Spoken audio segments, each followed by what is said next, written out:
Hi friends, ఈరోజు నేను పచ్చిమిర్చి ఫ్రైడ్ రైస్ చేశాను. ఒక 10 వరకు పచ్చిమిర్చి, ఒక మీడియం సైజ్ ఉల్లిపాయ తీసుకున్నానండి. వెల్లుల్లిపాయ ఏమో ఒక 4 పాయల వరకు తీసుకున్నానండి. ఒక రెబ్బ కరివేపాకు తీసుకోండి.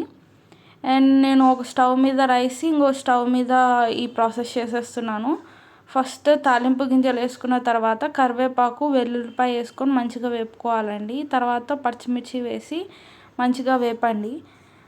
అవన్నీ అయిపోయిన తర్వాత ఉల్లిపాయలు వేసుకొని మంచిగా ఉడకనివ్వండి. మంచిగా వేగాల్సిన అవసరం లేదు. రెడ్ కలర్లో నేను మీడియం సైజులో కట్ చేసుకున్నాను అన్నమాట. కారం, ఉప్పు అవన్నీ మంచిగా పడతాయి, మంచి టేస్ట్ వస్తుంది అన్నమాట. మీడియం సైజులో కట్ చేసుకోండి ఉల్లిపాయలు కూడా. అండ్ కారం, పసుపు, మిరియాల పొడి, ఉప్పు వేసుకున్నానండి. రైస్లో కూడా నేను కొంచెం ఉప్పు వేసి ఉడకబెట్టాను, మంచిగా వచ్చింది.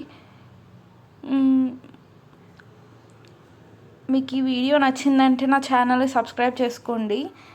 రైస్ వేసేసుకొని మిక్స్ చేసుకొని తీసేసుకున్నామండి. అంతే, చాలా మంచి టేస్ట్ వచ్చింది. నేను వెల్లుల్లిపాయ వేసుకున్నా కాబట్టి వెల్లుల్లి పేస్ట్ వేసుకోలేదు.